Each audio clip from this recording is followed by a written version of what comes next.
Okay, so I want to show you how to build loaders and unloaders. I've got a couple different models that I've worked on. They've definitely gotten much smaller. As I showed you before, here's an unloader with a chunk of power rail that does not stop the hopper from emptying into the chest. I found this probably a good idea to put chests because it allows things to stack and whatnot if your carts are unloading in an odd way and your system's backed up, or if something goes wrong they can overspill and load a lot of stuff into the hoppers. I've already had problems with them jamming a couple times, as I mentioned before, with the individual items in particular, onesie, twosie things, filling up the 4 slots before you hit the magic number of 23. So let's go to the demo world, and I will show you how I currently have them built, and maybe we can come up with some ideas on how to make them better.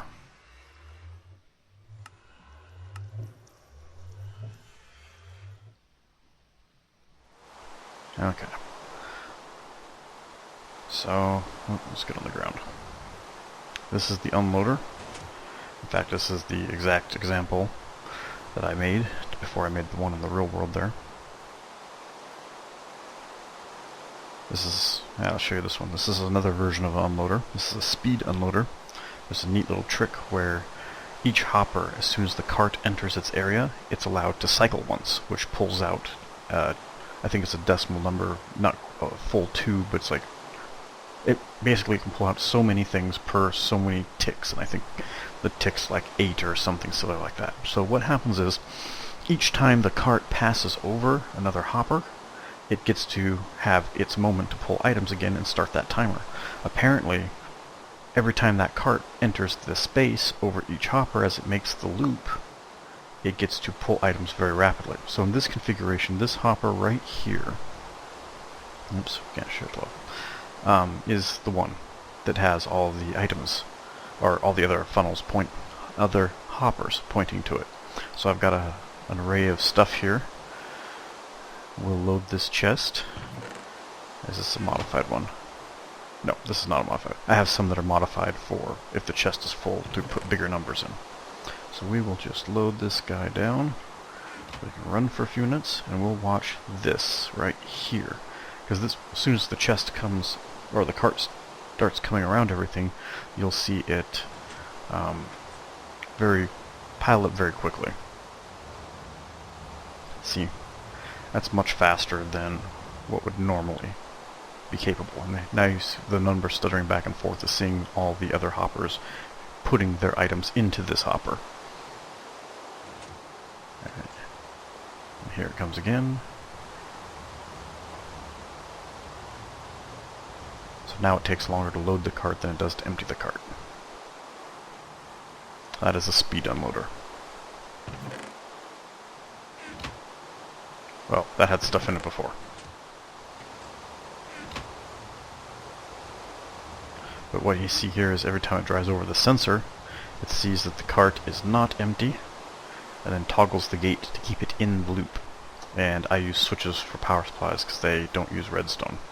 And redstone's a pretty tight resource in the real world, so I try to not use it here if I don't have to. So you can see I have other ideas.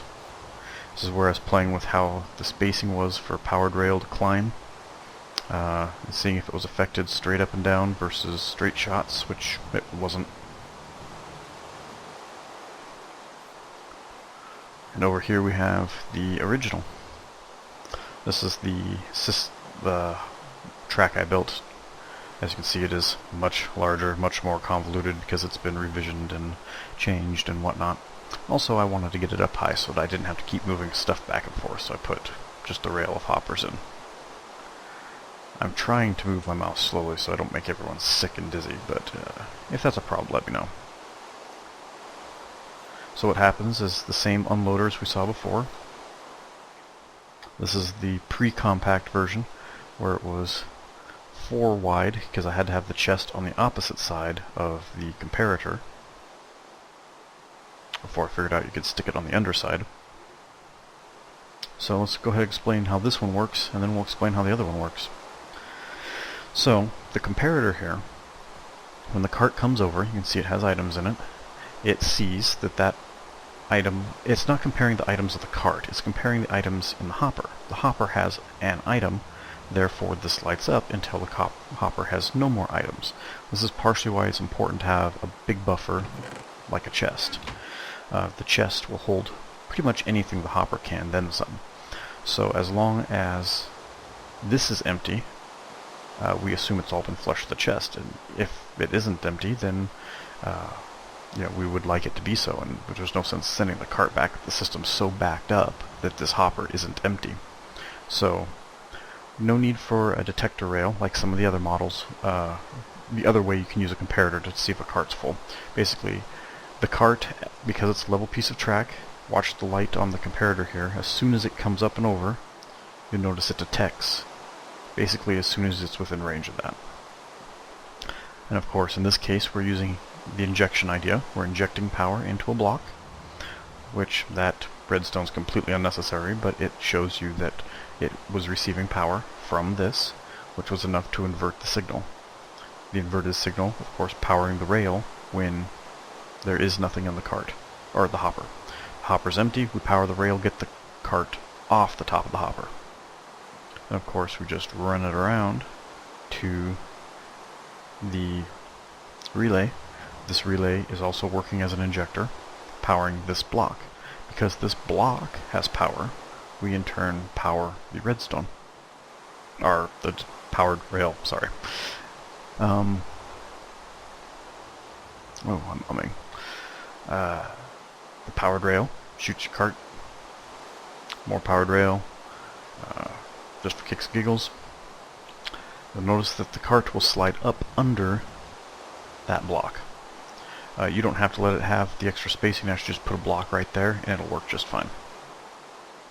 I was playing around trying to get it to dual feed for faster, but that kind of led to the multiple items, possibly not a full 23 stack. So that's why we don't have it currently hooked up. I haven't come up with a better way of loading yet. I've played around with putting funnels around it. You can put 3 funnels around it and it will load faster, but if you're not loading it with the consistent items, again, 3 hoppers, technically that would take 3 slots and 1 hopper would probably get to put another item in. But if they don't have uniform matching, then you're going to end up with a stuck cart. I'm debating of using some sort of daylight sensor, so you can see just over the horizon here, that maybe it can detect and force the cart to run every so often. That way, even if it does get full of some miscellaneous items that aren't, or that won't stack to 23, we'd have a way of clearing out the system and forcing it to move again. It's needed, very needed, and there will be some form of delay timer for forcing jammed items out. I've only had my carts in for the cart system in the real world for about 2 days, and I've already had it jammed twice.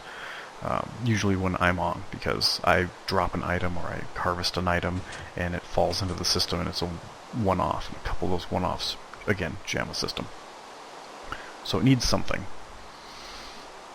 Okay, so I showed you that. Let's show you the compact design. Works in the exact same manner, it's just smaller. So in this case, we're reading, or using the comparator, we're reading the what's in the hopper, which of course is empty, no light. And of course this one won't be because we've got no cart possibility. The power, when it's lit, because of items in the hopper, is injected into this block. Again, I said the redstone on top of the other one didn't do anything. In the case of a relay, relays will not take power from any side other than the back side. Now, this has been changed in the latest update. You have what's called a locking relay, but for the sake of arguments right now, we're not going to worry about that. So it isn't being derived from power from this block. I can show that. Let's not show that here. I'll build another one and show you. Again, that block is being powered, toggles the redstone powers up around to the diode, not the diode, the relay, injecting power into the block and powering the rail. And of course, if I put items in the hopper, you can see it's not 0, therefore it's powering. This block is receiving power now, which is in turn turning off the redstone. That's how that works. So if we have that, we have our redstone, and we put a switch on, switch off, on, off. So we're putting power into the block. Let's put that relay on top. Notice no power. No power. It's not how it's receiving it. I can put a torch on the side. No power. Nothing I do changes that relay because it's not drawing power specifically from the back end. I don't think this works. Oh, it does work. Okay. In this case, you can pull power that way if you just need to give it a signal. I also mentioned locking relays. Locking relays can only be done with another relay. So if we, in this case, let's see if we use a switch. Good, we can use a switch. That'll make demonstration a little easier. So in this case, we'll put down another block so we can also see the status. And I guess I put my redstone on that other device. So we'll pull out some redstone. Redstone chunk here, here. Get a couple switches. Okay, so if we're giving power from the switch, our relay is on. We can also give power from this relay, and notice we have a lock bar. If I turn this one off, it's still on. This could be pretty helpful for like maybe long doorway corridors or something if you had some sort of system set up. Trigger it and then hold it. If for whatever reason you're off the original triggering mechanism. I haven't really come up with anything to build with it yet. Kind of waiting for inspiration on that one. Lock is off. No problem. Lock is on. Can't power it. So it works both ways. You can hold it on or hold it off. I haven't played with that yet.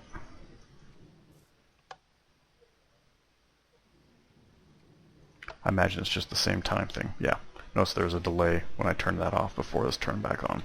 So it's just a delay setting equivalent to having the torch moved, because the torch also moved to the back position when I moved the bar. Move the bar to the front, turn it off. Yep, torch moved to the front. So you can change the timing on it. And of course you could always change the timing on this one to control how fast your bar got turned on. You could not see that. Let me try that again. Bloop. Time delay. So fun stuff with the new redstone update. Why is it so dark in here? Time, set, day.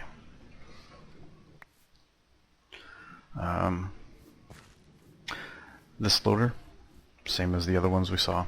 Again, I have not come up with a better way to do loading other than this. It's quick, it's easy, very low material count.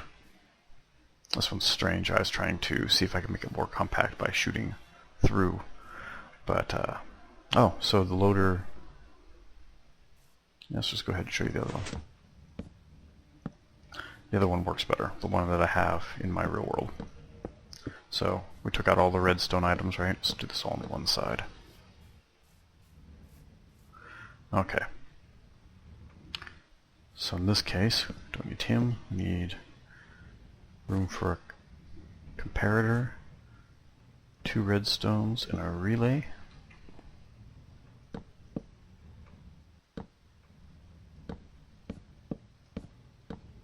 Oops. And then unfortunately we need to have 2 blocks there. So what we can do is we can have our... Oops, let's get it from the other side. Our comparator. So we can get it to lock. There we go. That is a relay, not a comparator. Okay, move that, place him there. Which of course will come back and be empty, no signal. At which point in time, So let me show. It'll detect if there's anything in the cart. If there's anything in the cart, the first one's going to light. Only when you get to, and the first one represents the first 22 items. The 23rd item is what locks or turns this one on. So once this one turns on, we want to take that signal and say 23 is our count. Now if you wanted more items in the cart, you simply space this relay out further, or you could give this one a subtraction pulse and whatnot. I can show you a little bit about that. So when something is detected, powering at a stack of 23, powers this. Now as you notice, we're not getting power. I want to hold that cart in place when there's no power, so we can fill up. So now we use this to invert with our redstone torch, and then we simply connect it. Now, the reason this block is here is because if I don't, it sits there and pulses because it's running up and taking power from up there. And if you just heard that, that was the torch burning itself out. But as soon as we put our block back and then break it so that it knows to reset the torch, oops, broke the wrong circuit. As soon as we break it, there we go. It goes back to functioning. Now it holds the cart. So we need the piston on, so we inverted. We need to turn the inversion off to let it go, which we do with detecting how much stuff is in the cart. Now we're using detector rail, so we're actually using the other method of detection. Rather than detecting a hopper, we're detecting the rail. Now, we can take this one step further. We can still do detection on the hopper. Hopper currently has nothing in it. Let's see, how would I do this in a compact way? Nah, forget it, we'll do it in the big way. Work on compact, teach concept first. But we're blocked on this side. Oh, and there's a block there. So I guess we'll do it here. Oops, come on, up. So we'll stick a comparator so we can read how much is in the hopper.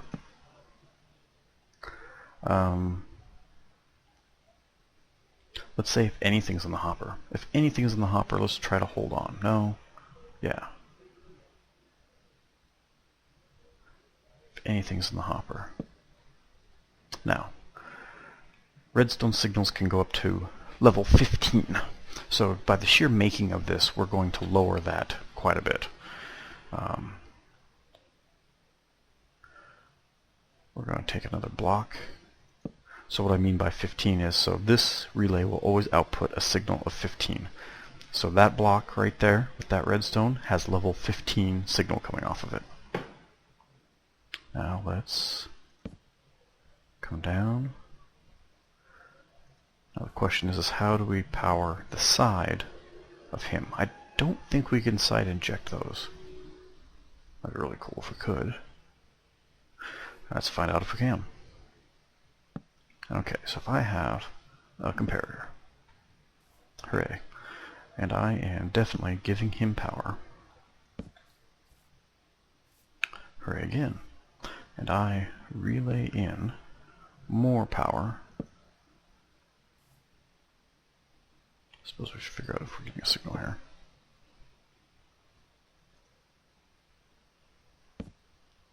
Okay, so we're still getting a signal.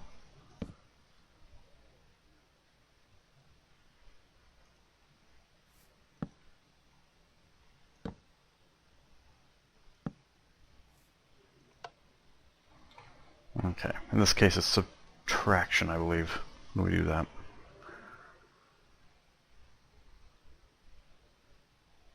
I forget which side's which, though.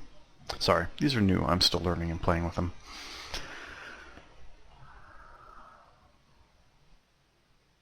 I believe we subtract this one from the side. This is our reference number. And then we subtract that from it. So in theory, if we put 2 blocks here, so essentially we have 1 minus 2. I think we should get some power. But we do not.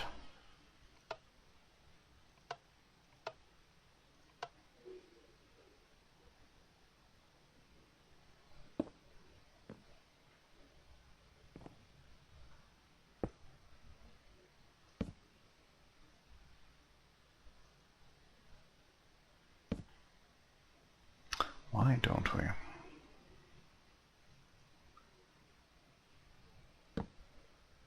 No, okay. Oh, because this one would be 15. So 15. So now this is 14. 14. Or this is 15. Forget those. Input is 15 here. This is an input of 14, so our result is 1. As far as a cutoff goes, our reference is 14. So we're comparing 15 to 14. 15 is better than 14, so signal goes through. Which, if we slide him back by 2 again, should be nothing, right? Oh, guess not. There we go. It's because they're the same length. So if he's putting in a signal that is less than the side signal, then nothing. Less than or equal to, and you get something. Good stuff to know. So in this case, we want a cutoff, because we want to cut off our power. We want to prevent it from functioning for anything less. But we can't inject from the side, so we got to get a signal around there. For the sake of expediency, we'll just literally run it around the edge. And because we want the signal to be nice and strong, we'll put a relay right here. I'm intentionally letting it be not full power coming into that comparator, because I don't want it to be quite that strong. Otherwise it has to be 100% full. How inconvenient. Okay, so now as this hopper fills,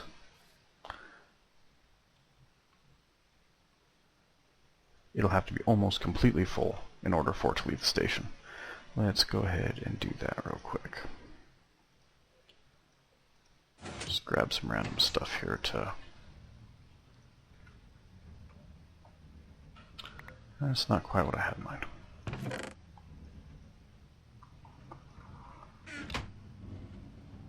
Just grab some pre-made stacks out of this one, I guess. That's what I should have done.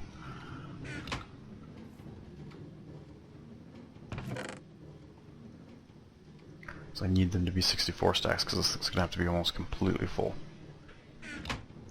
When that's full, so that means we have... Okay, so now we see that he's filling. Slowly.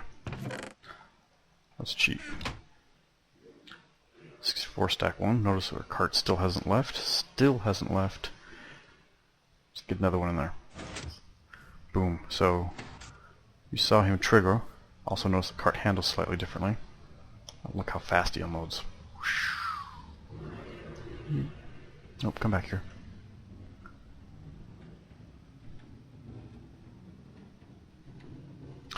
Does have a pause when he falls outside of the area, but he's making up for it.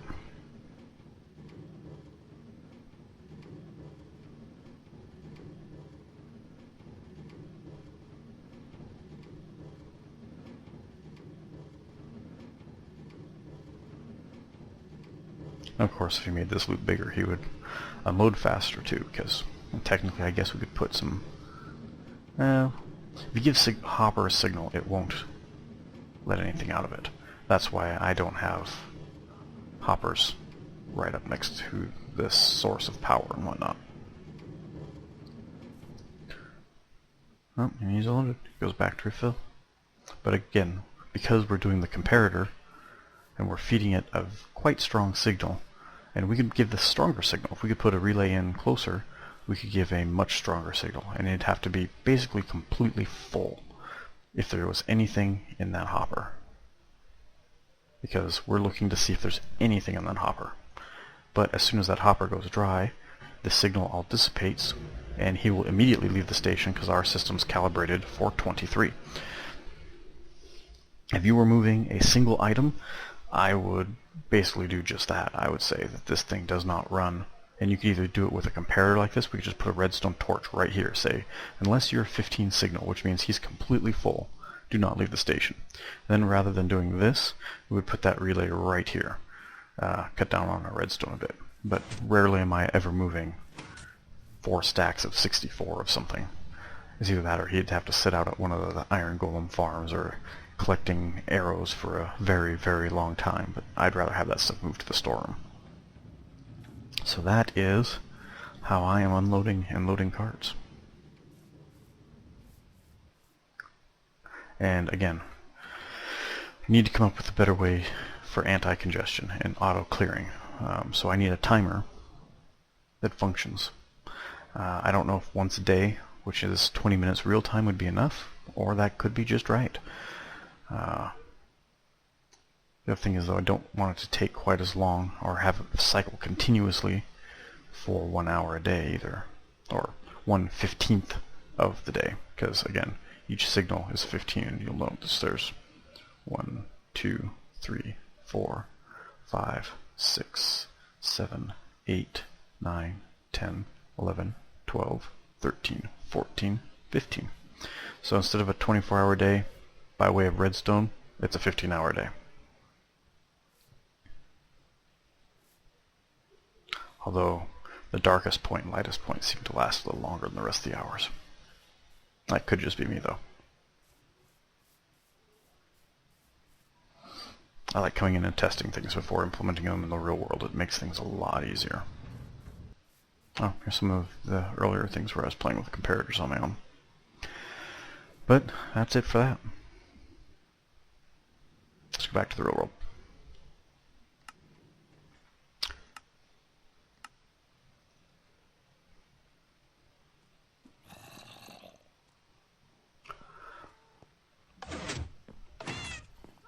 And of course, when you're implementing things in the real world, sometimes the shape of whatever you design changes a little. That's totally normal. It's important to know how the signaling works.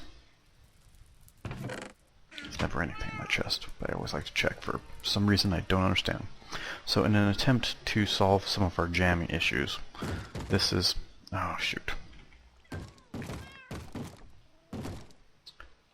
Game mode 1. Don't fall in there. Everyone on the server just saw that I did that too. Okay, we'll hold the shift key this time. So as you look down here, we see our carts. You see that I have a circle of hoppers. They are all pointing at each other in circles. So anything that's in that chest gets pulled into the first hopper and runs in a circle around. Now, until that first hopper's full right there, nothing makes it past. But then I've got one there and one there as well. This kind of comes back to the, if there's tons of items in here, then that kind of works, but the problem with a hopper is only the first slot right here ever gets pushed into the cart. So if you had, let's say, a one of each item, let's say, hypothetically you had, pretend that I'm filling the upper layer there, one item of each, just like that, sitting in your hopper, right? Now let's say I have tons, or this is the hopper below, our little cart hopper. You can see him down here. Let's say he's filled up like this. We could put a ton, well, wood's a bad example. What else we got? A lot of sticks. We could put a ton of sticks right here. And we could have a shovel in this first slot here, and the sticks here. The sticks can go here, but because the shovel is in the first slot, it won't go anywhere.